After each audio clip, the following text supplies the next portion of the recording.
Okay, hey, I'm Guy Unger. I'm gonna do a series of videos here that will hopefully demystify this whole scary word music theory. A lot of people say that you don't need music theory. All you need is this special three-step process that will help you. Whatever. Anyways, this is legit. There's no fast pill to take that will help you lose all that weight.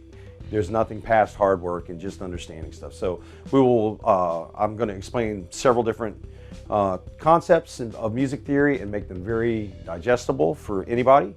If you have any questions, please hit me up. Subscribe and like video if you can. I greatly appreciate that. That will help me make all of this happen on a much more regular basis. I'm going to try to put a lot of videos out. But we're going to start with this first one. This on just the most foundational thing, the chromatic scale and building a major scale. So let's get to it. Okay, we're going to start off with the most important group of notes that you're going to need to know playing music, and that's called the chromatic scale. And that's all 12 possible notes that you can play, and they go into a higher and lower octaves depending on what's going on with what your instruments are. You have 7 basic letters that you're going to deal with, and that'll be A, B, C, D, E, F, and G. There's no Z sharp minor or anything like that. It stops right there. So in between all of that, we have half steps with some black keys where we have sharps and flats. And we'll explain a little bit about that as we go along. And if you look at the piano keyboard, you'll notice that you have 2 black keys and 3 black keys. And those keys represent sharps and flats for the most part. And as we get further into more theory stuff, we'll understand how that can be different. But for the most part, that's what we're going to think about now. And so for instance, if we started on C and we move up to the next black key, that would be C sharp. And then if we move from C sharp, that black key, to the next key, that'll give you D.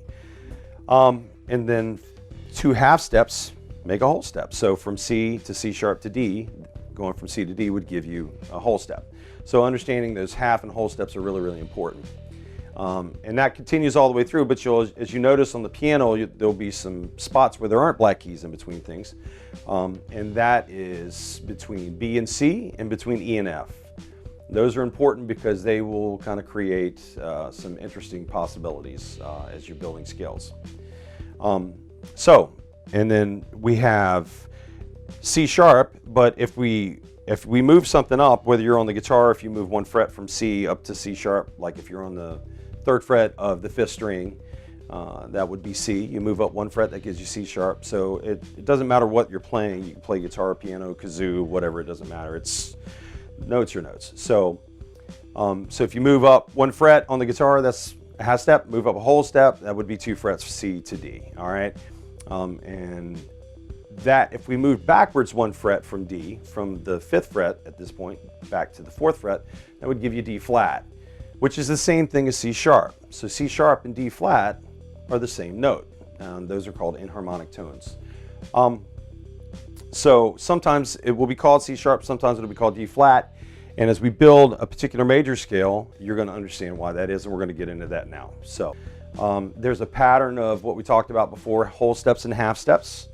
And to build a major scale, this is the foundation of everything that is music. So all your chords, all your intervals, everything that you play, sing, or whatever comes from this. It's based on this scale. So our major scale is built on this pattern, and this is for all major scales.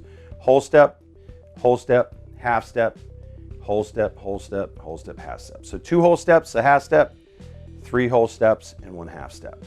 And you'll see that on the chart there. So if we build scales, we start off with C, for instance. This one's pretty important one. So if we start with C, we go a whole step from C, which would be 2 frets on the guitar or 2 keys up on the piano. That would give you the next note of D. And then we go a whole step from D, and that gives you E. And a half step from E, and you'll notice there's no black key in between E and F, and that gives you your half step, which goes straight to F. So C, D, E, and F. Now we go another whole step, and that gives you G. We go another whole step from G, that gives you A. 1 more whole step from there, and that gives you B. And then another half step, and we end up back on C. So wherever you start is where you end. So that pattern is super important. Now the C major scale is the only one that has no sharps or flats. But as you notice, every note is followed by the next letter in the alphabet. So once we get to G, we start back over at A at any point. So let's do another one. Let's go to the G scale. So if we start on G, we go a whole step. We go from G to G sharp to A. That gives me a whole step from G to A. And then we go from A to B. And now we got to do a half step from B to C. Again, there's no black key in between there, so we go straight to C. We do another whole step from C, we go to D. We go a whole step from D, we go to E. Now this is where things get a little different, so it has to be our next letter. A whole step from E gives me F sharp. A half step from E would give me F, and another half step from F gives me F sharp. So we go from E to F sharp, gives me a whole step, and then we go a half step from F sharp, which takes us back to G. So that is how that happens. So let's do one more. If we start on D, for instance, we do a whole step from D, we go to E. Now we have the same situation again where we start from E and we go to F sharp. And then from F sharp, we go a half step to G, whole step from G to A, whole step from A to B, and then from there we go a whole step from B to C sharp. Half step from C sharp takes us back to D again. Now notice every letter is followed by the next letter in the alphabet. Let's do another one. If we start on F, if we start on F and go a whole step from F to G, we go a whole step from G to A, and then we do a half step from A. Some would say it's A sharp, but we're going to say B flat because we already have an A. So we've got to call it some subsequent letter from there, and that would be B flat. That's why we have sharps and flats, because that is keeps us from getting redundant in what we're talking about or confused on what to call it. So now we have F, G, A to B flat, and a whole step from B flat would take me to C.